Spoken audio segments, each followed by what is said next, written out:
Comic-Con 2018 and the Warner Brothers presentation.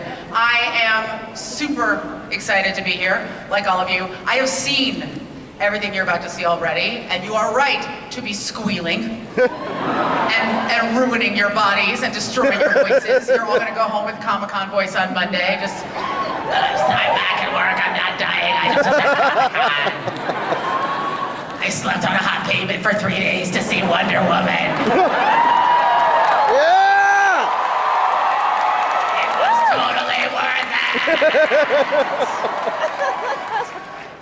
I had a blast the last time I hosted this panel, and I have to tell you that this one is hotter and juicier and more packed with excellence than any panel you have seen before. I'm so excited to bring it to you. So ready your sleep-deprived bodies, because this is gonna be...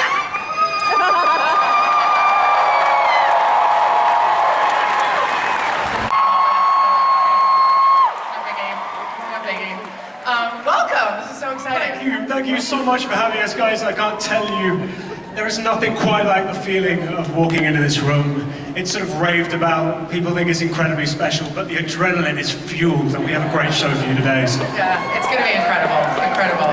So we actually, to kick the show off today, we actually asked some of the biggest Wizarding World fans out there to ask a question of you, and I think we have somebody out there who's gonna ask. So can we go to the mic? Yeah. Where? Over there, I can see someone. Do we have a light? Perfect.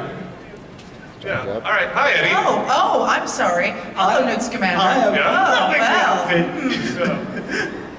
First of all, I just wanted to say thank you so much for being here. You're the perfect Newt. Your portrayal is just spot on. From one Newt to another. My question for you is, if you had been in one of the 8 Harry Potter films as opposed to Fantastic Beasts, which character would you have liked to play? That's a brilliant question. Firstly, I love your attire. I think Colleen Atwood, our amazing costume designer, is in the house somewhere, so I'm sure she will be going to check it out. Check it's up to scratch, but from where I'm looking, it looks brilliant. Who would be... I suppose I'd love to be Hagrid. I should not have said that. He loves those creatures almost as much, if not more, than Newt does. I'd have to kind of eat a load of protein. There he is. Go to the gym continuously. Nice. Take some kind of genic, something or other. But yeah, probably Hagrid. But that's who I'd choose. Just the nicest, sveltest Hagrid ever. You look amazing. Honestly amazing. Thank you so much, Eddie. Yeah, awesome. I'm feeling, it's just me, I'm feeling a bit lonely. It is, it's like a big stage. It's a wee bit lonely on stage. Yeah, it is. So I thought I might just introduce you guys to the rest of the band who've come all the way to Hall H to see you guys. We've done it. Ladies and gentlemen, the cast of Fantastic Beasts, Katherine Waterston, Alison Sudol, Ezra Miller,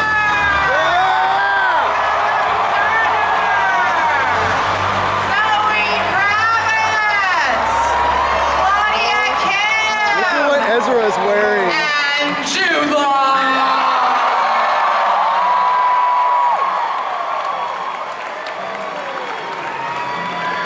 Hi, everybody. Everybody's obviously dressed in character. So now that we have the whole gang on stage here, you might have brought a little bit of extra magic with you to share with the audience. You can't come to Hall H empty-handed. So we wanted to share with you guys the new trailer. We've been waiting to put this out in the world for a while now, and this movie is so full of secrets, and you are the first people in the world to see the new trailer for Fantastic Beasts. I mean, no big deal. It's fine. I don't have any feelings. Wasn't that incredible? This is, first of all, welcome, guys. Welcome to Hall H. You guys are a part of such an incredible legacy of this new series that builds off the original beloved, incredibly beloved Harry Potter films. And what's it like to be a part of this world as it expands and is incredibly dynamic and changing and, you know, beyond the walls of the original concept? I'll start with you.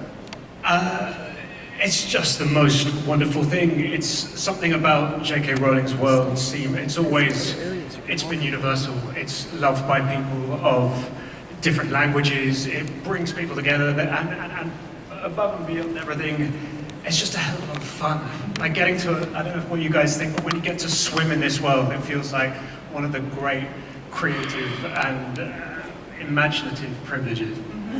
Anybody else? I mean, joining this franchise, have any of you were you Harry Potter fans before joining the Wizarding World? Yeah.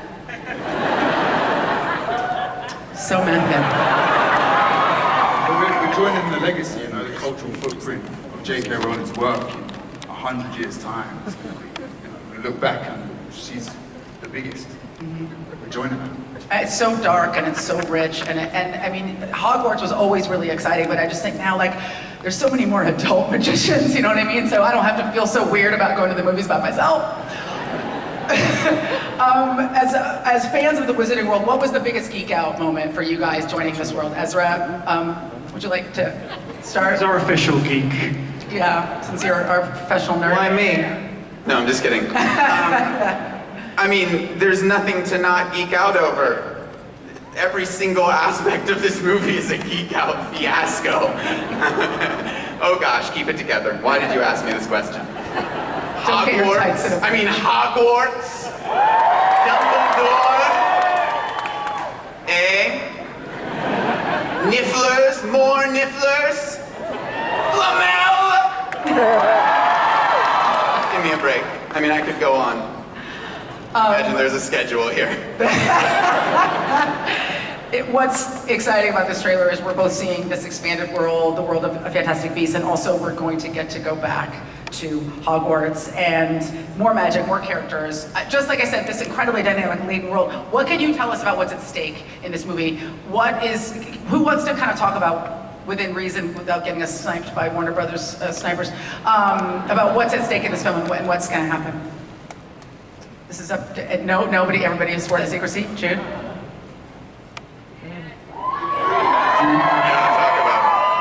Hello? Hello. There's an awful lot at stake. It's very much a whose side are you on story.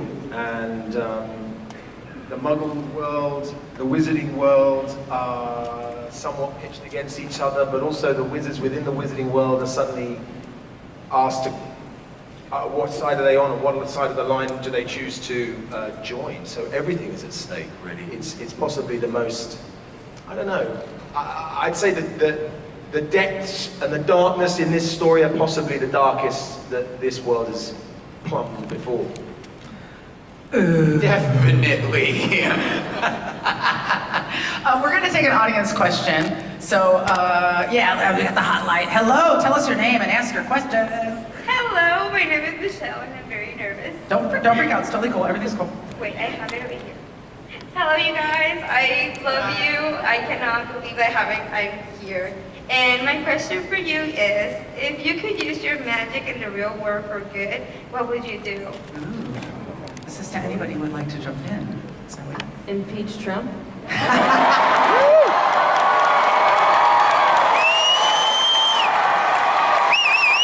Even better just to break him out of existence.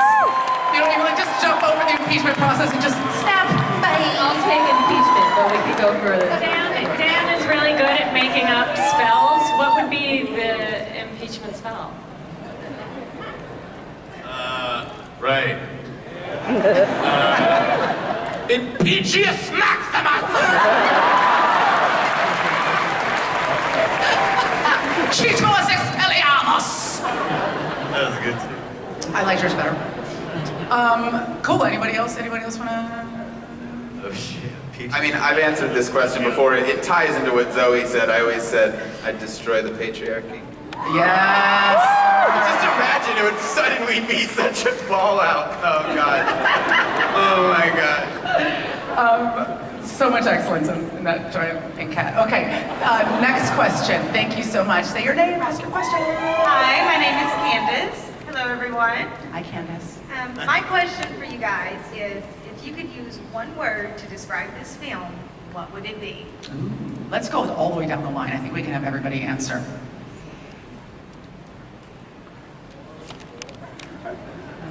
Big. I said big. Big. I would say labyrinthine. Gosh Hundreds darn of people are Googling labyrinthine. Anyone else? You're the first on the line, you labyrinthine. Give me a break. Where's the Minotaur? Yeah, you can't just go like dope. You gotta come up with something. Is that a rule? That's a rule now? Yeah, no, I say took dope. I took dope. And he just, yeah, you're okay. Anything you, I mean, you're like, we can't top Eddie's answer. Yeah, I don't think I could top that, but just epic. You know, it's everything that's great about the previous film and more. Anybody else have an SAT word? Dangerous. Ooh.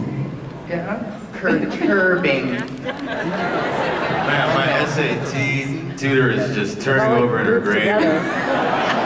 So sorry for your loss. Can I go anti-SAT and just say bananas? My wife, is that what you Bananas. But the anti-SAT word? I was gonna great, say juicy. Wild. Bananas wasn't on your SATs?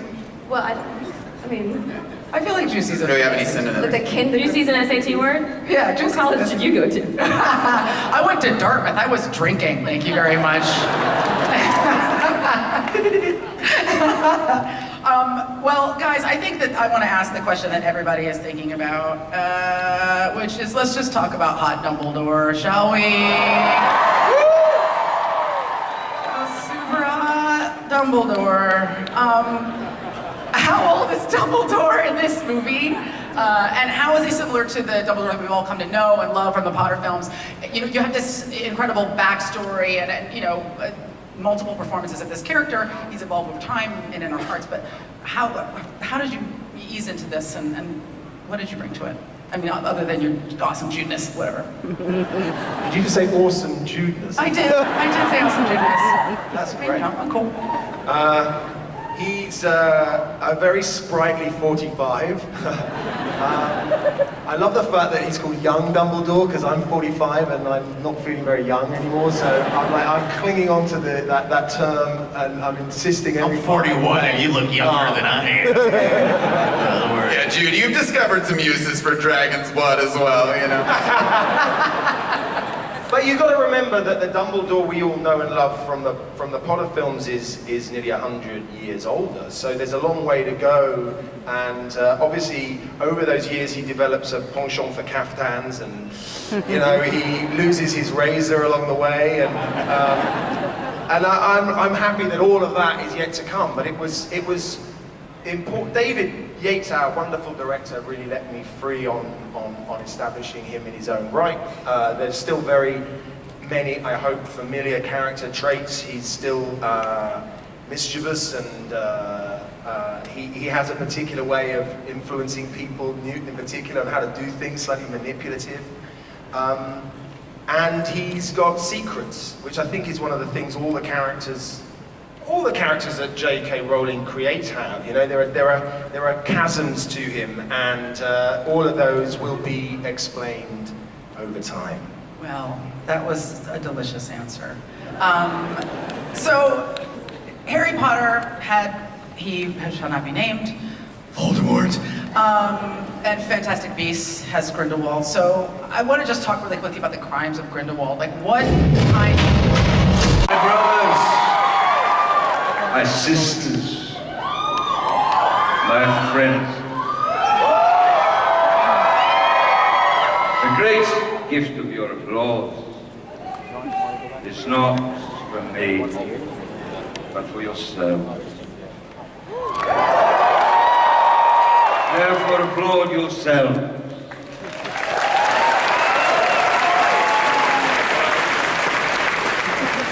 It has been said that I hate the non-magique, the muggles, the no-match, the can't spell.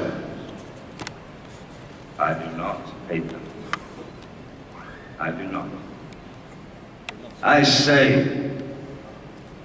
the muggles are not less hard, but other, not worthless, but of other value. Magic, blues, only rare souls.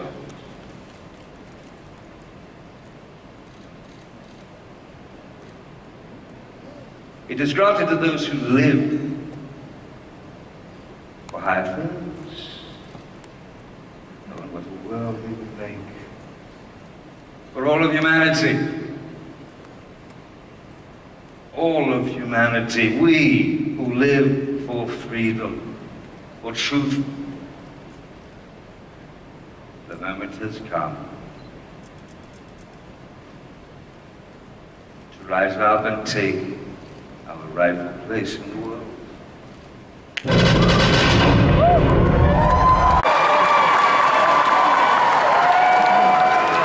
Grindelwald, just hold my Uber. Okay, I'll be right there. Guys, Fantastic Beasts, The Crimes of Grindelwald will appear in theaters on November 16th. Hold on to your muggle butts until then. Please thank the cast of Fantastic Beasts, The Crimes of Grindelwald. Ezra, Callum, Zoe, Claudia, Jude, and Johnny!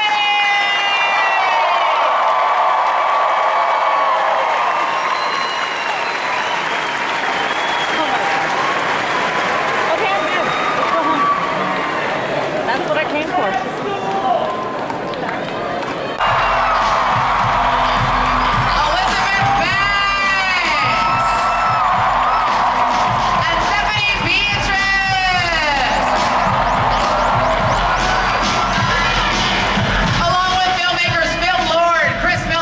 Trisha, go!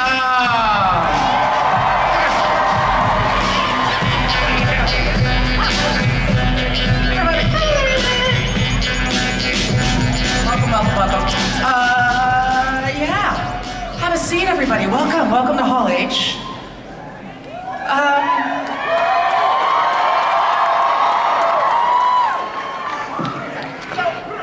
Guys, first of all, there probably isn't a person in this room or on the planet who hasn't played with Legos at some point, but you guys have taken this to a completely new and extreme level, obviously. And I just got a very, very tiny taste of what it's like to be a minifig. It was super cool, but for you guys, it was an entire film.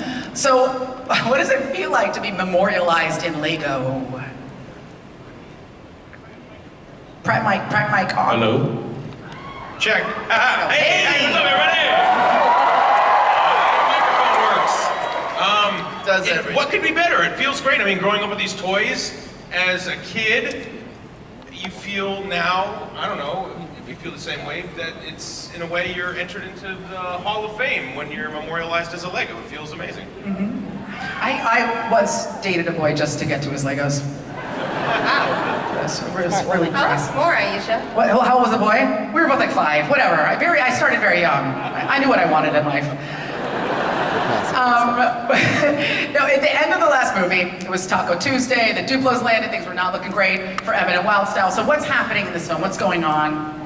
Well, it's 5 years later, and the war between the aliens and the Bricksburgians has gone on, and now Bricksburg has become Apocalypseburg, and is a heckish place to live. A heckish. Super heckish. Hella heck. Hardcore. This movie's hardcore. I did. I broke my wrist, and my kids helped me glue an infinity gauntlet onto it. Nice. Nice. But I can't snap my fingers, so it's cool. Don't worry. This film has 2 amazing casts. Yeah, nice.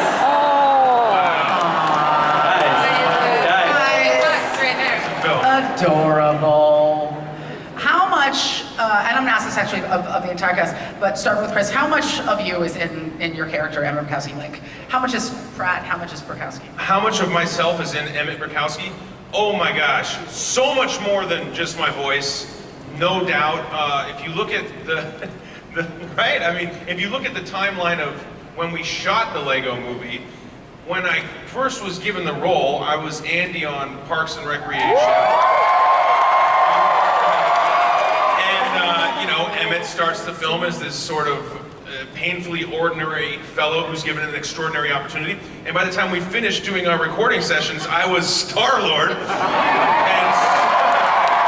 so that arc It was one of those moments, I'm sure you have this, where you think, oh, my life is a computer simulation, and I'm living in the Matrix. So a lot of my life is cats walking a lot of my by spirit 2 or 3 is times. in Emmett Burkowski. How about you, Elizabeth? Like, how much of Wild Style? I mean, she's sassy, she's a rule breaker. Yeah. Yeah. Is this all you? Or? I wish I was much more like her, honestly. She's very, she's sassy AF, and she's real great at building things. My Lego story is like, my dog ate a Lego when I was little, and then we had to like take him to the hospital, and there was a whole going through his poo situation. So that's my like Lego thing. But then you got to finish your Millennium Falcon when you got the piece back. Yeah, that was I did. most important, actually. That is. It was hanging over my bed after that too. The poo covered Lego. You do what you must. No. Wild Style, she's like my dream. I want to be everything like her. Like, she has no insecurities. Yeah. Like, I wish I could be like that. She's a badass. I guess. Yeah. How about you? See, it went terribly, and now I feel like it was great. It was great. All of us thought it was great. We loved the poo story. No, it's all right. It was great. It was great. The poo story's gonna be all over the internet tomorrow. Your poo Falcon. Your Millennium To be clear, it was dog poo. It wasn't my poo. I mean, that wasn't clear. I wanted to clarify that. You put the Lego. I didn't. I have my Lego. Who hasn't? Who's going to be the lucky contestant? Who's going to be the lucky audience member who gets the Lego that's in my butt right now? Over here. The light up Lego. We brought something special for you today. What's the most amazing thing any of you have ever built with Legos? What's the most amazing thing that you've ever built with Lego? This scar on my forehead. Really? That's a Lego scar? Yeah, that's a scar from tripping over a masterpiece that I had built in my bedroom when I was a kid, and I refused to tear it down. So I was like creeping around it one day, and I smacked my head on the side of my bed, and there it is, forever immortalized on my forehead. That's amazing. And now here I am! Fate. Wow. Fate, you Dreams guys. come true. Fate writ large on your beautiful right eyebrow. We have an audience question. We're going to take an audience question now. Oh my God, Chris, I love you. You're one of my favorite actors. You exploded out of the darkness, guy. That was amazing. Thank you. Like a I ninja. love you too. Hi. First of all, I love you playing Star-Lord in Guardians of the Galaxy. I met some of your fellow Avengers yesterday at the signing. But I want to skip to my question. Will there be any references or will Star-Lord be in this movie? In the Lego movie? Yeah. Well, you know, like I said from the first film, and I don't want to spoil anything, these wonderful writers tend to sort of mine from my life to make this film, and so don't be surprised if you see another instance of art imitating life in this version, in the Lego movie, the second part. Was that mysterious enough? And thank you, kid. I love you, man. That's awesome. Thanks for And saying now that. ninja back into Legoland. Did you want to add something? Well, I think we'll let the footage speak for itself. It's not Star-Lord, you guys. Careful where you're waving that infinity gun. It's dangerous. Take it easy, man. You know where you aim that thing. Well, I think you guys might have brought us something to take a look at, yeah? Yes, we did. We did, we released a trailer recently, but we didn't want to come here empty-handed. So we wanted to show something just for you guys. Not exactly finished. Not 100% finished, but you guys are smart people. You can see what it's going to be like. Yeah, it'll give you a taste of what's to come. You get to see a little bit of the other side of Chris Pratt. You might see another Chris Pratt voice. And you will also see some of the other new exciting people like Tiffany Haddish and some other actors that are in the movie, as well as all the gang from the first movie too. So maybe let's not roll it. Maybe you just I'll describe it. So we opened talking on a sunset. Roll the clip. Roll the Let's clip. roll Roll it. the clip. Please roll it. Okay. So, Chris and Phil, tell us how you came up with the idea of taking Lego or Legos into space. And then Trisha, as animation director, like what was that like concepting that and putting that together as an artist? Well, I mean, we wanted the movie to pick up where the first one left off, and try to tell a story about combining two different imaginations, and it seems like maybe Finn's sister is involved in this one, and that is like going to like a completely different universe. So it's a metaphor, guys. And I say what's been fun about designing this new world is we blast off out of the basement into the Sistar system, as we're calling it. And it's just been rich with like ideas and new characters. As you can see, talking ice cream cones and bananas. It's just been really fun to be as creative as we could possibly be with it. Which is really the spirit of Lego, right? I mean, you can make anything, you can do anything. And you could also, I mean, you could put them in your butt. I mean, whatever. Like, I'm just saying, like, it's up to you.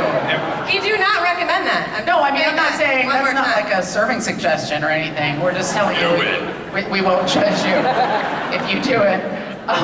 Guys, please, first of all, the Lego Movie 2, the second part opens in theaters on February 8th, 2019. Please give a huge round of applause for Chris, Elizabeth, Stephanie, Phil, other Chris, and Trisha, as well as the rest of the Lego cast that just couldn't find a way to break away. I did not write that joke. I did not write that joke, but you see it, right? You saw it when I did. Okay, thank you. I did write that joke.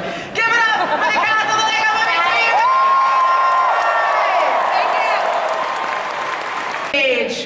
Oh boy, Millie Bobby Brown, Vera Farmiga, O'Shea Jackson Jr., Thomas Middleditch, and director Michael Dougherty.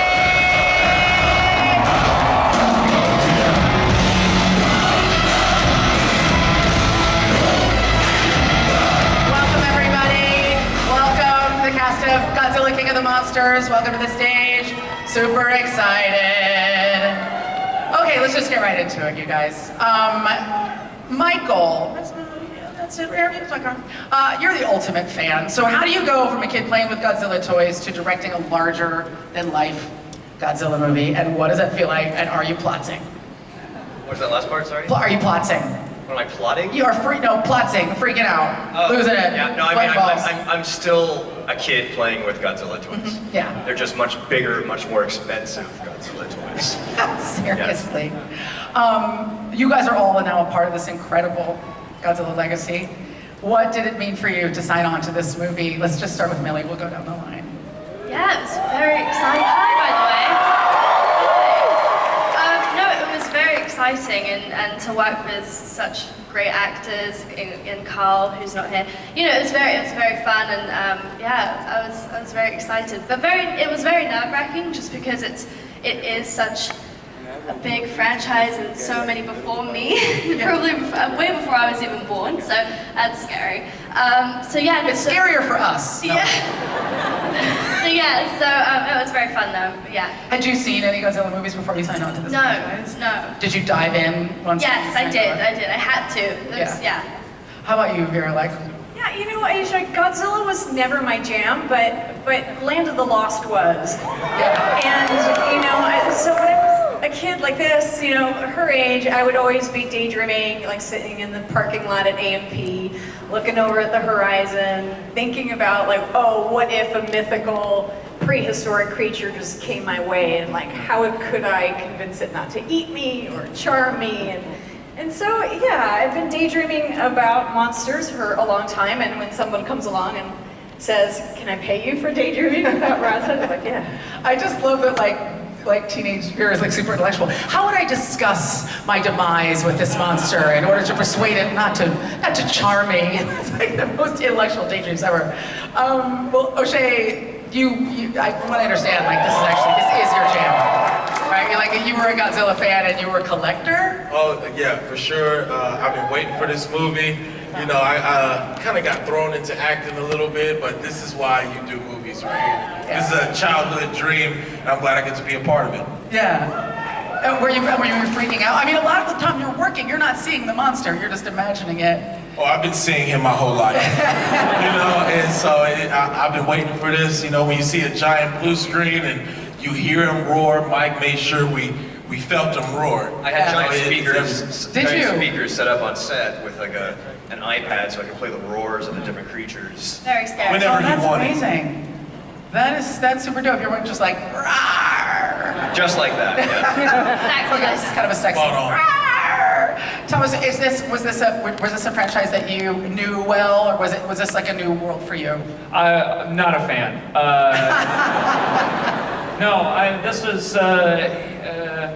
This was me getting an audition and doing it and walking away being like, well, there's no way that's happening, and then being pleasantly surprised. That's awesome. Yeah, it's always a dream when you're a kid looking up and seeing the big movies on that big screen. It's always a dream to kind of be a part of it, and this was the first time for me, so it was totally awesome. So cool. Now, this Godzilla in this movie is the king of the monsters, but the subtitle is really kind of the movie, right? Because there are a lot of other monsters in this movie. You can't be a king of the monsters if there aren't any other monsters. So he's matched up against some of the greatest monsters of all time in this film. Is that right? Yeah, it's like the Toho crown jewels. You have Godzilla, Rodan, King Ghidorah, and then there might be a few more surprises. Yeah, we've got Dracula, the Mummy, Count Chocula. Count as Chocula. Well. Yeah. We've got the Soggies from the Captain Crunch commercials. Oh, those guys are jerks. They're such jerks, but they're in the movie and they are hilarious. Right? And terrifying. Oh, so soggy, so soggy. Now, Millie, you've obviously worked with monsters before. Yes. In a tiny show, you know. They've heard of it. I wouldn't have expected that here. Yeah, right. Strange.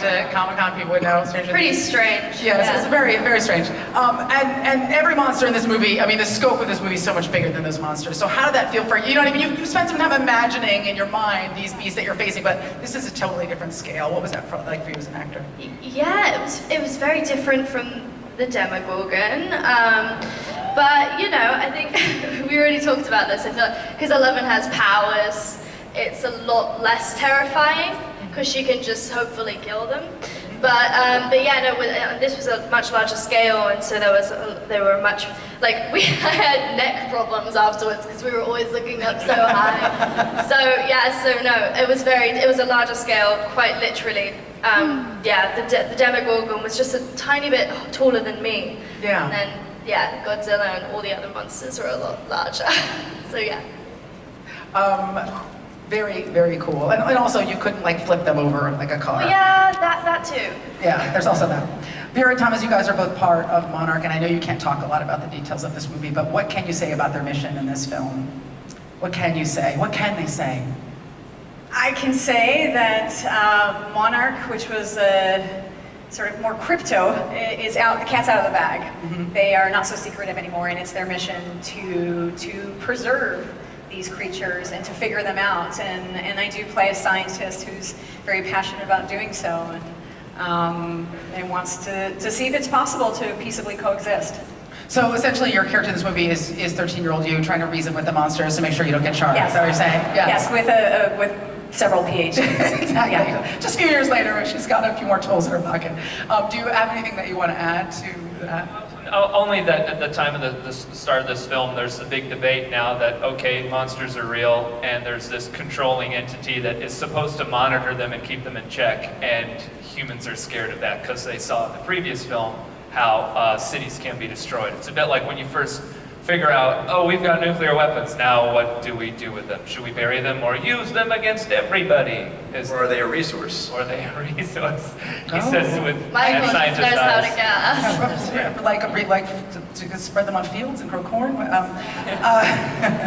Surprisingly, giant monster poo is it's exceptional as a fertilizer. Right? Yeah, it's the new green energy. Yeah. This solves all of our hunger problems.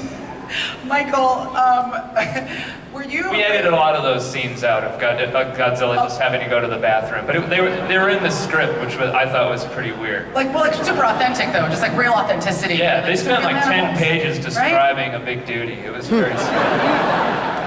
I really hope that there's going to be an extended director's cut where those scenes make it back into the show. Gotta talk to this guy. Yeah, just, just the fans want to know. Mike, were you afraid that Sally Hawkins might have had a deeper connection with Godzilla than you? Wow. Given her affinity for creatures? Are we really going there? I didn't write this question. Do it. Sally has a connection to the creatures in this film, different than Shape of Water. I mean, it has to be, because mathematically, the way she had a connection with that creature don't work with Godzilla. No. I mean, it would just end so very badly. I bet the internet would say otherwise. I bet there's something on the internet that would disagree. Somebody's photoshopping something right now. I bet you the internet will ask him about that. Yes, exactly. Well, Michael, I'm hoping that you might have brought us a little king-size present today. Oh, we did? Did we bring something? Did you bring something? I think we did. Oh, the trailer. O'Shea's king-size necklace. Do we have? Yeah, we have a nice trailer for everybody. I'll put everybody on blast. It's my stage. Did you bring us something? Yeah? Oh, sweet. Well, let's roll it. Let's roll it. Well, I'm sure our audience has got some questions for you guys after seeing that trailer. So, say your name and ask your question. Hi, my name's Jeremy. I just want to say, really excited. Like, this is the reason I came to Comic-Con. My question's for Mike. I was just curious, are there going to be any of the classic Ifukube themes anywhere throughout the film? And if not, how come, as one did appear in Ready Player One earlier this year? Deep cut. The answer is yes. We'll finally hear Godzilla's classic theme, possibly some other themes. And our composer is Bear McCreary. Nice! Who did Battlestar Galactica and 10 Cloverfield Lane. So yes, finally we are going to hear Godzilla's classic themes.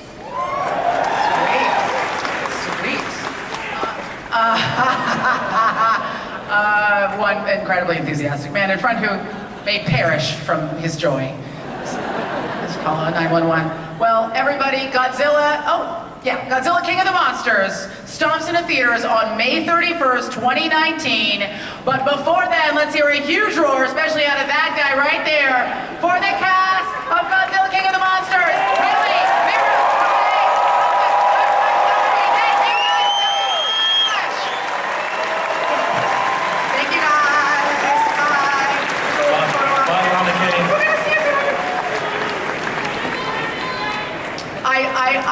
I adore you. I kind of feel like this might end up on the internet, not because of you guys, but I think that some of the stuff is going to end up posted. I mean, dude, I wish I had a remote control up here. I do not.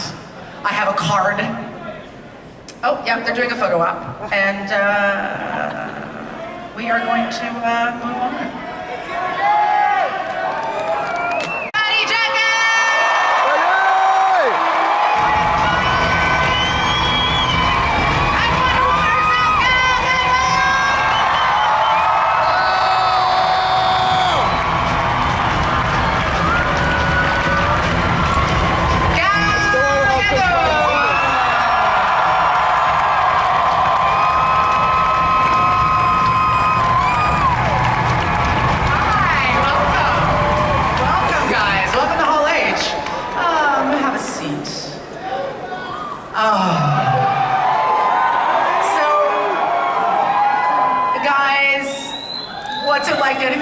Together, first of all, and then second of all, I have to ask, because like everybody here, I saw the first Wonder Woman, and so, what the hell are you doing up here, Chris? I mean, not that I'm complaining, because like you can totally just come sit over here on my podium if you want, like it's no big deal.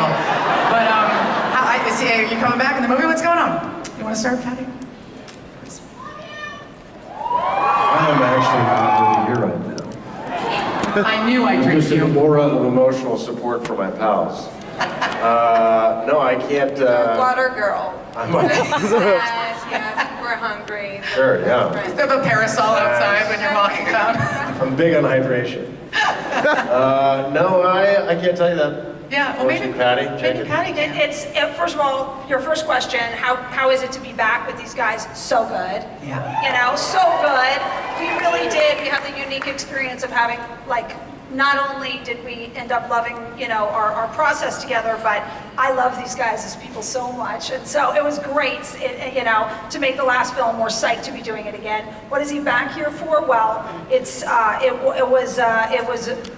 something I'm super excited everybody to see the movie to find out. But yeah, it's a very important part of our movie. Well, let's dive into a big question that is invited by this art of here. Why 1984? It was interesting. One of my favorite things about making the first movie in World War I, 1917, was getting to know the era.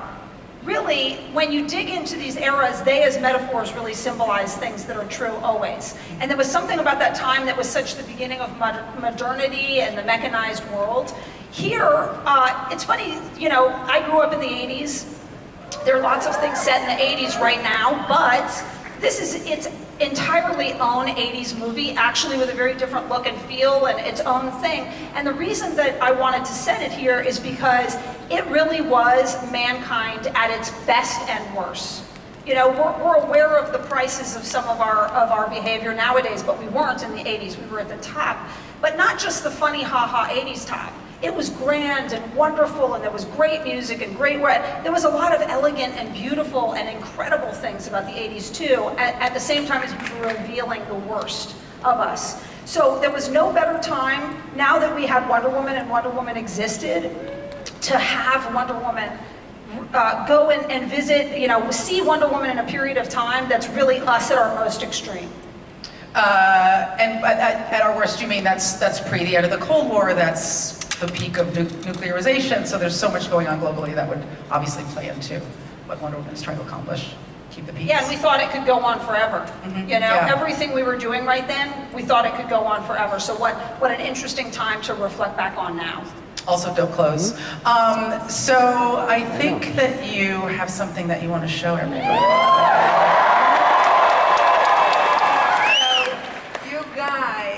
Had been the most incredible, supporting, and amazing fans could ever dream to have, right?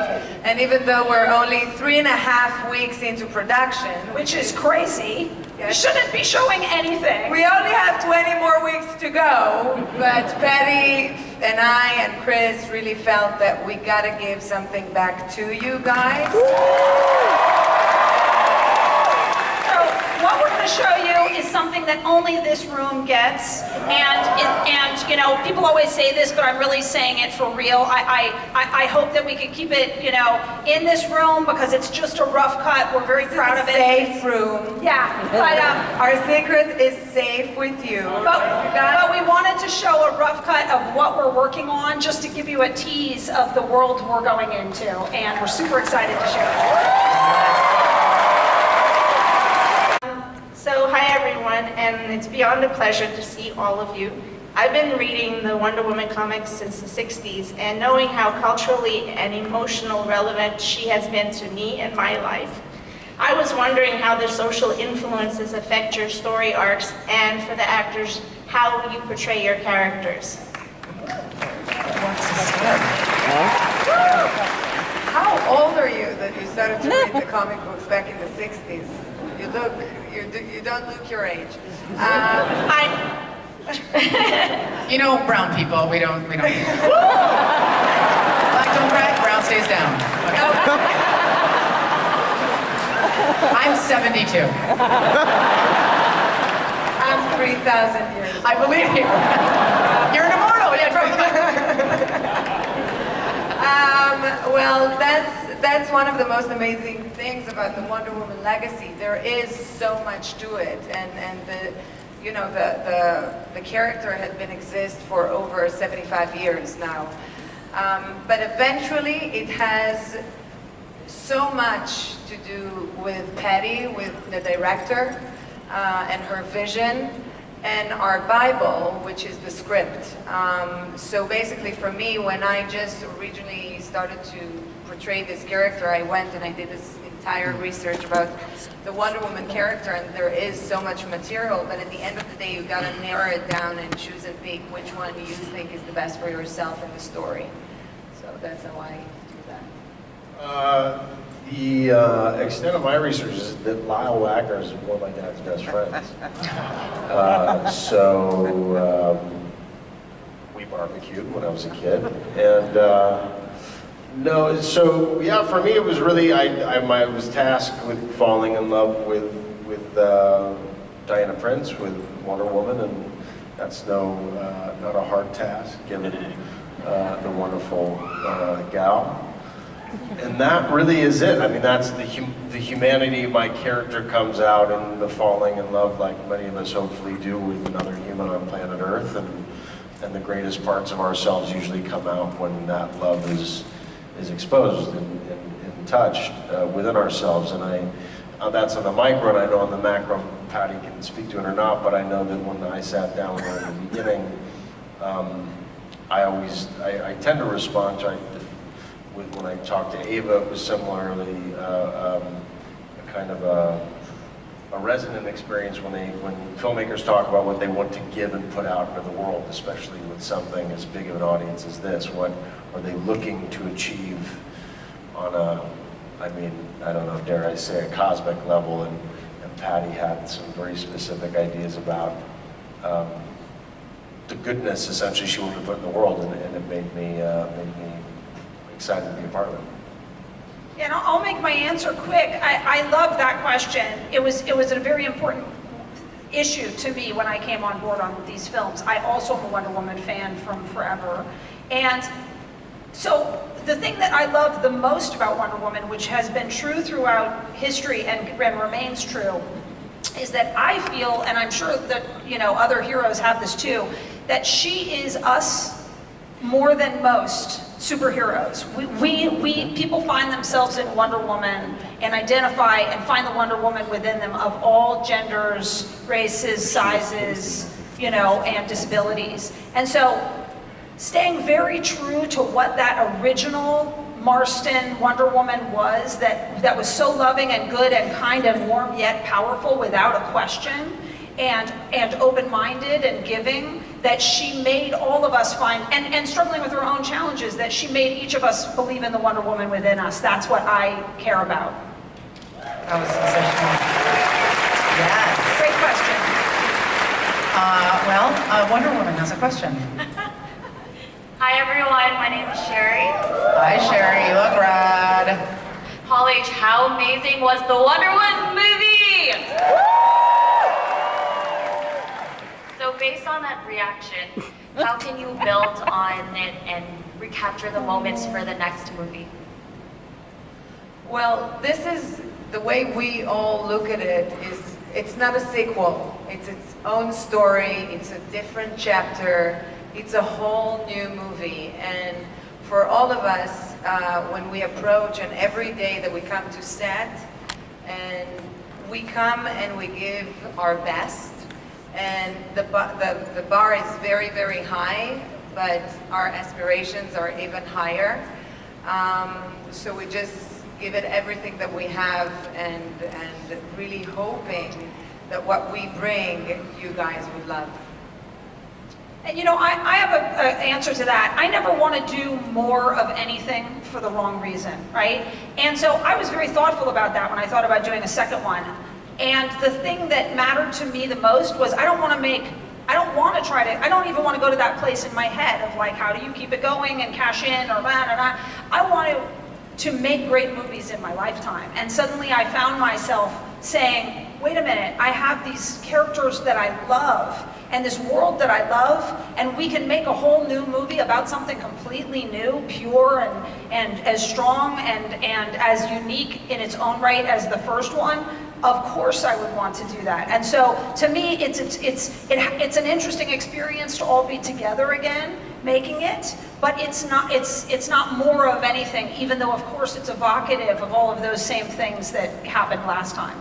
Right, and canonically with comic books, you often reboot a world, reboot a story, start the origin story again. I mean, that has such a strong, long history in comic books that in canon, we can get into the story in a different way, meet these characters again, which I think is so much more interesting than trying to like one-up, an old story, because then he'd be dead, and we really don't want that. Thank you, Wonder Woman. Next question. Hi, my name's Natalie. I'm from from Richmond, Virginia, and I'm an aspiring filmmaker, so I make films back at home. And here actually, too. I watch like a summer program for film. And I was wondering, my question is for Patty, I was wondering who influences you as a director? Oh my God, so many people, I almost don't even know where to begin, but, woof. Yeah, I mean, what's interesting here is there are so many great filmmakers of every different kind. So I'll talk about these movies. Definitely when I came in, and everybody has heard me talk about this potentially before, Richard Donner and his impact on the superhero genre, basically inventing it, is the paramount one. And Steven Spielberg's impact on making tentpoles that transcended being tentpoles and were beautiful and great movies in every way. But then so many other, there have been so many other great filmmakers over the years, from Penelope Spheris and, like there's a million people who I love. Cool. Thank you for that great question. One more, here we go. Hi, I'm Alison. I just want to start by saying that I love you guys. You guys are amazing. And my question now is for you. Wonder Woman is such a strong female character. Can you talk a little bit about what it's like to play a strong character that's such a positive role model for young women? Thank you. But for me, it's kind of the obvious. I grew up having a strong, opinionated mother who was also very warm and loving and, Polish mother, Jewish mother. And then, all of my girlfriends, they're all very strong and independent and smart and soft and funny. And I believe that that's the way we are, women. And I was just very grateful and privileged to have the opportunity to portray the extreme version of that. But I bring only what I believe in, and that's exactly what I believe in. Awesome. Guys, Wonder Woman 1984 hits theaters on November 1st, 2019. Please give it up for Patty Jenkins, Gadot, and Redmayne. Thanks, guys. Thank you.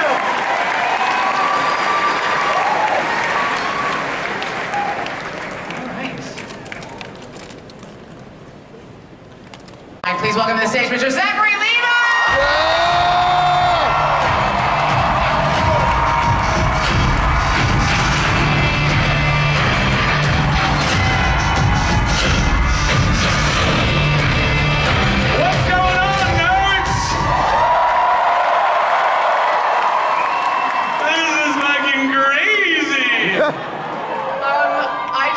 You brought me a beer. Thanks, Zach. Oh, no, super excuse nice. me. Jason Momoa gave me this Guinness. I'm having a great day.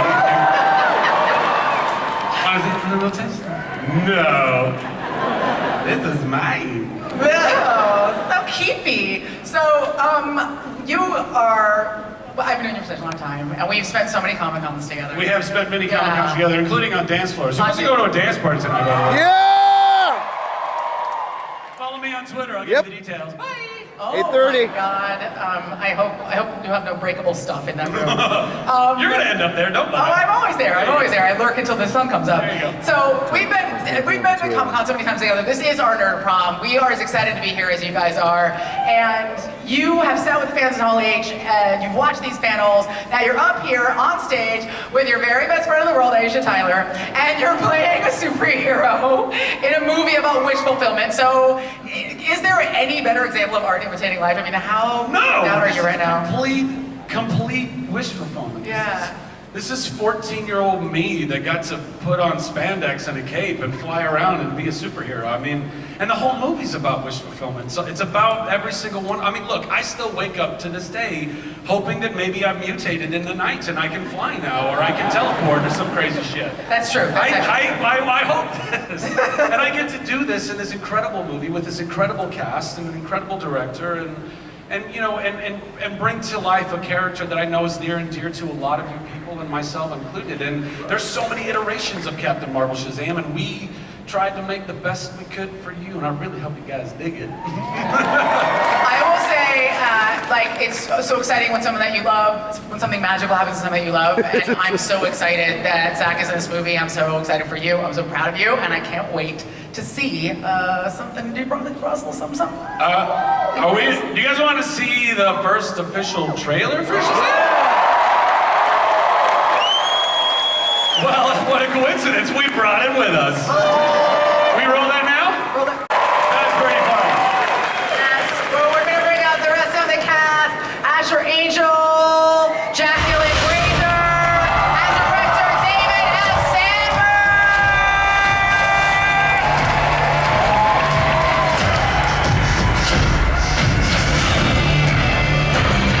Hi guys. Woo! Amazing trailer. So exactly the kind of Shazam that I would have expected out of Zach.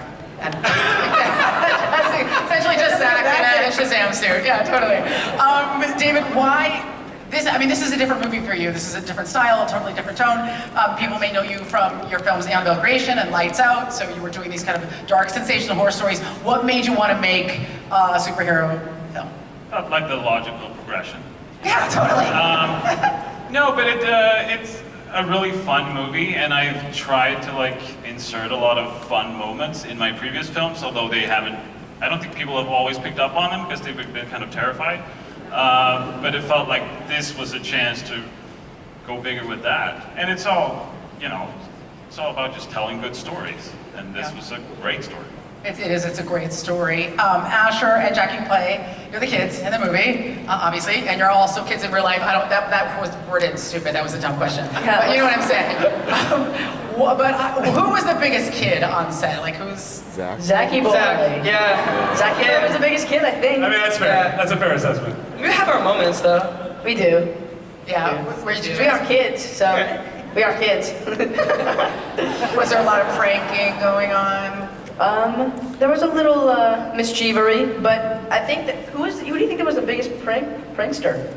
I mean, you know what I think was so we had a bass PA. That's what they're called, right? Shep.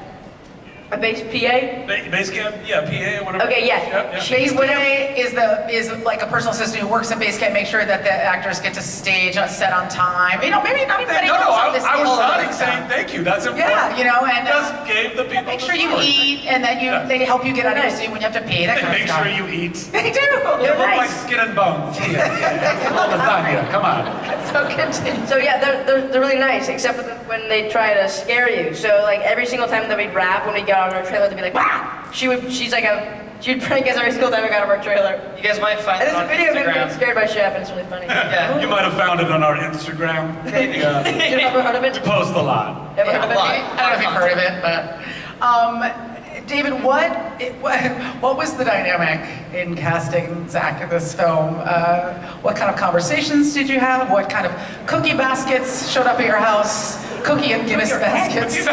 Are you assuming I bribe with cookies? I don't know. That's what I would do if I was trying to play Shazam. Cold hard cash, guys. You're gonna bribe somebody, cold hard cash. Bags of money. Cookies would work on me, but I mean, yeah, but when I saw so much money.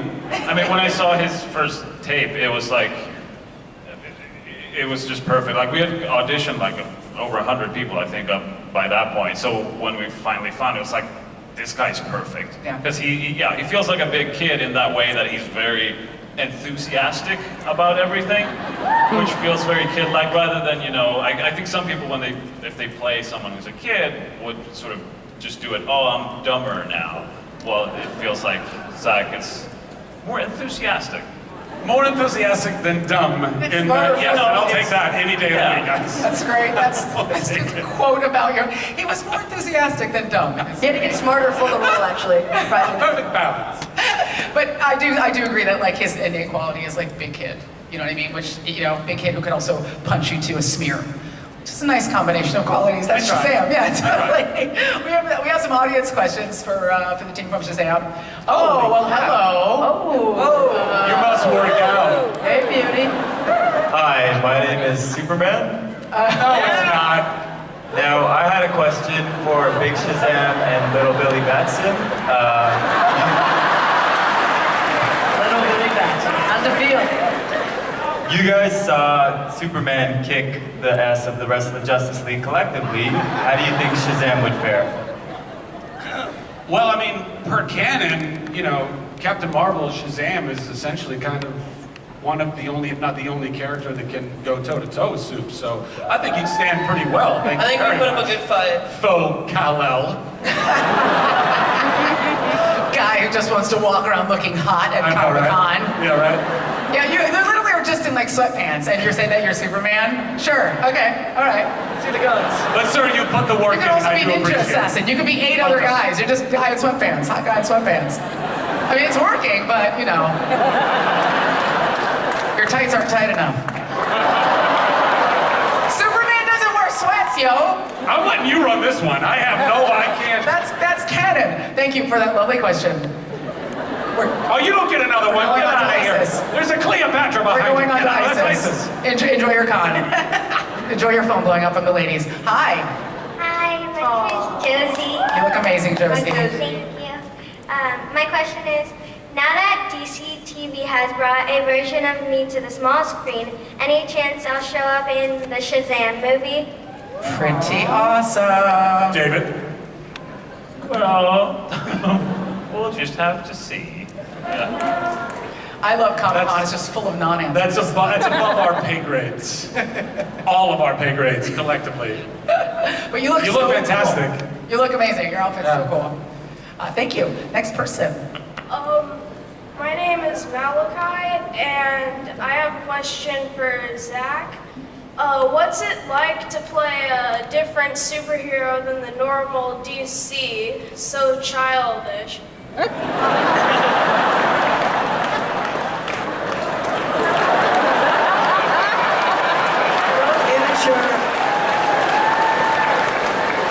Like going home. It's so much fun. I honestly, and I've said this in some interviews already, but I can't say it enough. I think that there are very few, just how the things kind of meted out over the years between all the different comic book companies, there are very few characters that are just honestly super stoked to have powers and to have that kind of responsibility that comes with that powers. Not that they don't, kind of gripe through it sometimes. But Billy Batson, Peter Parker, I mean, these are the type of characters that come to mind. They're jazzed that they can fly. And so, since I still, again, I'm waiting to wake up one morning and fly, to get to do that, I just got to be me. I got to be a genuine part of myself. And since I was your age, how old are you? What was it? 11? 11? Yeah, so since even before your age, I dreamt of something like this. And for me to be sitting on this stage with these young guys and knowing where they're at in their career right now, and just the talent that they both possess, and David, I mean, literally, this is his third feature film, and it's so awesome. And that we got to be under his guidance and tutelage, and his vision and his eye was just such a blessing. And so, but from the character perspective, I mean, I love that I get to be that child. I love that there's still an optimism in him, which is why Shazam the Wizard picks him, that he sees his heart. And I feel like whether I try to or not, there are so many roles that come my way. Like I did a TV show once called Chuck, and that character also thank you very much. I promise that wasn't just a drop to get applause, but that was very nice. It totally was. But anyway, that character also had a lot of heart. I find these characters, they find me, and I really like playing them because I think maybe now more than ever, we need heroes like that. We need people that care about other people. Genuinely care about them. Is that a dragon on your shoulder? Is it Drogon? Is it Rhaegar? I don't know, it's a dragon. Your cosplay's awesome. The whole time the dragon's just been like slowly flapping its wings. You're on fire. Have an amazing Comic-Con. Thank you for your question. Next person. Hello. I love the Greatest American Hero vibe of that trailer. Yes! And my question is, are you going to be doing any Captain Marvel, Shazam, name change jokes in the movie? Believe it or not, I'm walking on air. I never thought I could feel so. I know the whole song. I'm 1,000 years old. Me too. A wing and a prayer. Could it be? Believe it or not. It's just Zach. Yep. Does that answer your Remember on question? Seinfeld when George changed his answer? What was the question? You you know. Well, I mean, honestly, you're going to have to wait till April 5th, 2019 to find out the answer to that question, my friend. I don't know what to tell you. There's fun. There's fun that will be. There's fun that's had. Yeah. Have some fun. You're awesome. Thank you for your great question. Hi, what's your name? My name is Gregory. Hi, Gregory. And I want. Take your time, buddy. We got you. I wanted to ask Rachel a question. I watched your show Annie Mac, and I want to tell you something. You got it. What was it again? Take your time. We got you. You can do it. How long have you been acting? It's a good question. I have been acting, I started off with musical theater, but I think I've been acting now for like 7 years. Yeah, I love it. That's what I want to do. How old were you when Half you of started? his life. Half I of was my going to say, life. yeah, half your life? You started when you were 7? Cool. I'm 15. It's all downhill for me. Wait till the salt starts coming in, bro. Wait till the salt starts coming in. Thank you for that awesome question. Thank you. Thank you. Who's that? Is that the green arrow? Okay, it's a girl. Yay! Ooh, a big reveal. There was a big reveal there. It was. The hood came up and over, followed by a maniacal giggle, too. There was a real maniacal giggle behind that one. What will you like question me? Hi, I have a question for Sam. When you change into superhero form, do you ever feel like a child? It's going to be a running theme, I see. You're a child, face it. Yes, I want what because when he says Shazam and turns into me, I'm still him, just me. Glad we went through that. But I still have to play it like this knucklehead. It's difficult. The way he poses sometimes is so. As your angel. Sorry. Posing over the back of a chair, like in a headshot back in the day. She's gone. She's literally left. I was answering. Thank you. You know what? I was ranting anyway. It's fine. Go with God. Go with the gods. Solomon, guys. I think Hercules. we know your answer because you already answered, Zach, which is what superpower would you pick? Teleportation. Oh, I know I keep saying like flying to because fly. that's an easier narrative. But guys, think about it. From everything we know from comic book lore, teleportation is a far superior thing to have. Because essentially, we all know whatever you're touching goes with you, right? You got a lot of digits. If you have a lot of bags and a lot of friends, you can work that out. Free vacation. Yes. Also, what are you gonna do? Like, even if you're flying at like supersonic speeds, you gotta wear special helmets, the bugs, the wind. Come on, that's a pain in the ass. And you gotta have super strength to take all your luggage with you. There's still the flight time. Teleportation, stay with me. I think the same thing. Not that I don't want to fly. I'm not saying I don't fly. Seriously, you're just gonna tag his answer? Oh yeah, it's always been like time travel or the ability to. But time travel's tough because to control time. Screw everything. Oh yeah, well that's true. I'm saying like the ability to control time, which I hold teleportation in like the same thing, kind of. So time space. Yeah, time space, same thing. Gotcha. So. Asher, power. Asher. Have to be flight. I mean, come on. Flight. I want to explore the world. I want to go to different places. Teleport. I mean, I want to feel the wind. I want to feel. Bring a friend. Light is selfish. Flight. Wow, that's He could carry at least Zachary one Levi person on his says. back. At least one person. Stop time. Stop time. You could go forward. Or not? Don't go forward. David, power, go. Well, stopping time would be pretty awesome. You control freaks, jeez. Well, I have so many shows to catch up on. So much I want to Wait a minute. Did you just say you want to stop time so you can Netflix and chill? Pretty much. Yeah. I don't have time for that. What? Netflix and chilling is stopping time. I love it. I mean, it was really practical. You guys like, I want to fly, I want to experience the world, I want to save. I just want to catch up on Stranger Things. That's all. Just want to catch up on some shows. That's fair. I think we answered most truthfully out of everybody, actually. Well, imagine the amount of time you will have on your hands if you can teleport for all your travel.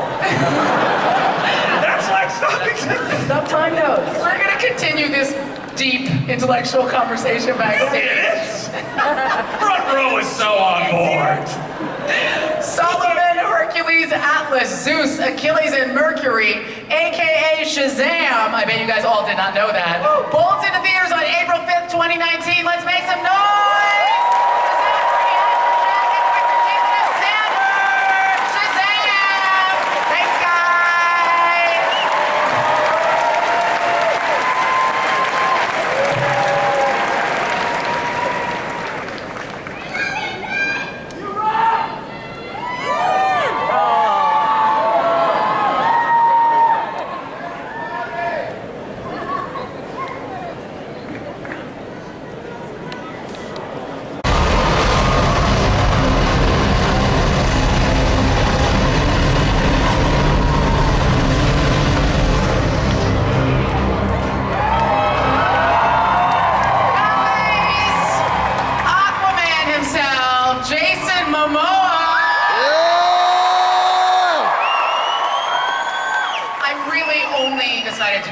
So I could hug Aquaman at the end of it. That's pretty much like, I'm done. Bye guys, I'm cool. I'm like, no, so you're obviously taking this Aquaman gig very seriously. You're killing it, by the way. It's amazing.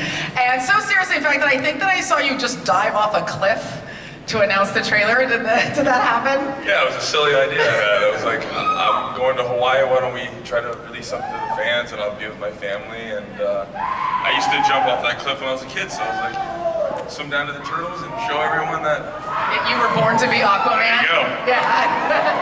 How are you? I mean, you know, we've already seen Aquaman in Justice League, but like now this is your movie. How pumped are you that we're finally here and this is happening? it's the giggle effect.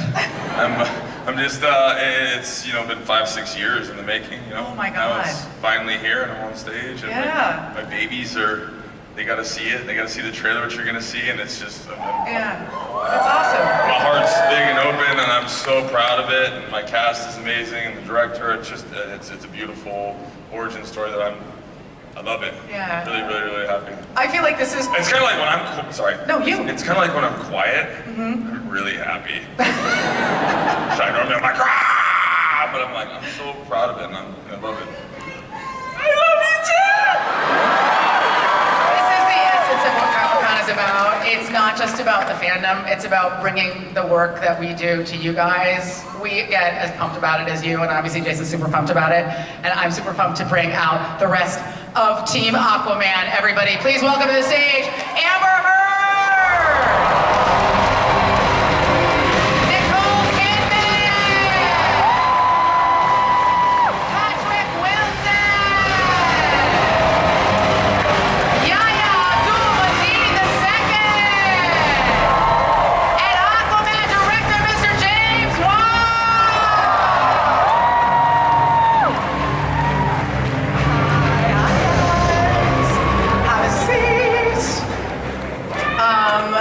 Welcome everybody, welcome to Hall H. James has dope hair, per your usual. It's so good to see you. It's so good to see you again. I did a movie with James years and years ago, and I'm super excited to be up here with you now. So happy. How stoked are you to be back in Hall H? Now they're able to finally show us some big juicy chunks from this movie. I'm super anxious, but really excited at the same time. Yeah. So I know the fans have been, chomping at the bits for a while now, and I just want to say I'm very grateful for your patience, but you're finally going to get to see something. Yeah. What can you tell us? We're going to see some stuff from the film today, but what can you tell us about the experience of concepting this world and your vision for the Aquaman film? Yeah, one of the biggest things I wanted to do was kind of create a superhero films that we've never kind of quite seen before, and so kind of going into it, I feel like there's a lot of superhero stuff out there, and so I want our film to be a little bit different, a little bit, a bit more unique, so to speak, right? And so my movie in some ways play more like a science fiction fantasy film than your traditional superhero movie. And I guess when you see the trailer, you get that idea. Awesome. To everybody, to the cast, we'll start with Jason. Without spoiling anything, what can you tell us about making this film? Because this is a film that's primarily set underwater. And I know a lot of that probably you guys did as green screen, but there was some water work. I mean, what were some of the specific challenges of working on a movie that's set in an underwater world? Who wants to start? Oh, never mind, she found I love how everyone looks to me. I've said it before, I've got this rash right here from James. I think we all kind of share the same skin. Wait, I feel like you need to elaborate. Basically because... Clarify! There's more information. Clarify what he's... We're in a harnesses a lot, so it's, That's right. No, we don't do too much Nothing with water. else. Yaya spent we drown Yaya. You drowned Yaya? You actually drowned Yaya? Well, actually, one of the challenges that I thought I was going to face was having to swim. Actually. Wait a minute, so you weren't a swimmer before the movie? Well, look, so I can explain. So I get the audition, I send in the tape, and then I get the call from my agency, says, hey, they want to see you for the movie. So I'm on my way down to Los Angeles, and I tell my agent, I said, hey, this is great and everything, but I can't swim. I just did Baywatch and I'm doing all these water movies. I'm like, hey, and I don't want to be that dude, right? I'm like, I can't swim. Well, we sent him to swimming training school. Right. Really? So I actually secretly learned and taught myself how to swim during the mornings and during the evenings. The first thing I did when I landed was I bought a pair of goggles, a kickboard, and went down to the hotel pool, and I'm like, I gotta get ready. Probably, months of footage of me getting incrementally better and better and better. Right. And they just made you by CG, like made you a better swimmer, like made your flutter kicks more beautiful. I was fine by the end. I was fine. And I didn't swim, and I didn't ever have to swim. Swim in the movie? But now. I feel like every actor has said, like, well, yeah, I can ride a horse. And then they get the job. Like, every actor has done that. Yeah. Well, I was so lucky because I got to lie on a rock. My opening shot in the film is being washed up on this rock. And I got to lie there with massive waves crashing over me. And I'm thinking, the bigger the better. Come on, James, give it to me. That's why I'm doing this movie. That's amazing. Big waves. And Nicole was the trooper, because literally we were pummeling her with massive water tank, huge water tank and huge rainstorm just pummeling down on her. And when you get hit by those drops, it's been like pelted with rocks. Yeah. So it's pretty painful. I love that you were just like, bring it on. This is your first Comic-Con, Nicole. This is! Yeah! So thank you for being so warm and welcoming, and I'm thrilled to be able to say this is one of my firsts. I've done so many things in my career, but this is my first Comic-Con, so... Did anybody else have any water-related injuries or moments of reconsidering all your life choices up until this point? Yeah, I had a few of those. I mean, my joke, everybody teases me about, my friends joke, I'm wet in all my movies, and I'm cold, and I hate being cold and wet.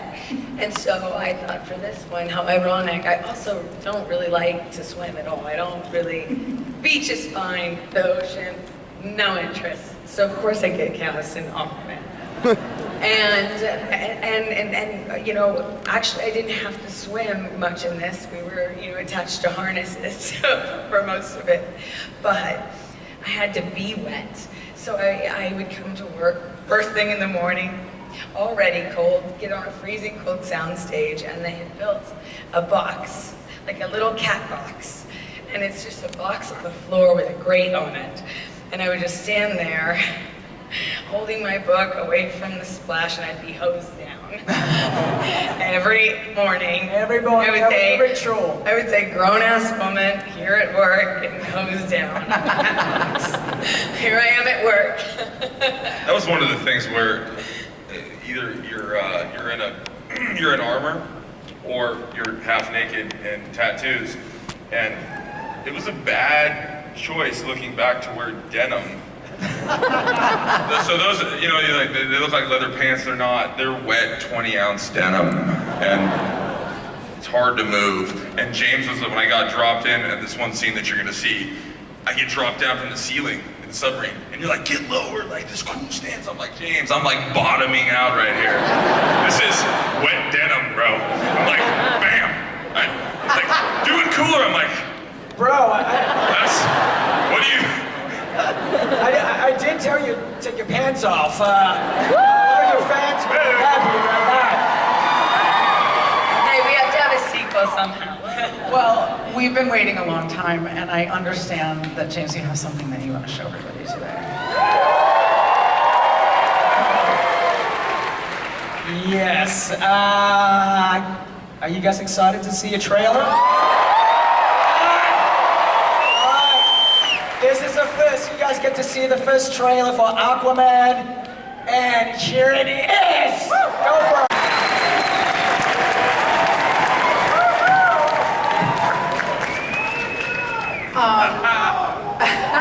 Roll it again! Woo! Patrick, we got to see your character in this film, and you and James Wan have actually worked together quite a bit on the Confidence franchise. And this is a whole totally different experience for you. What was it like training to make this film? Hello, Hall H.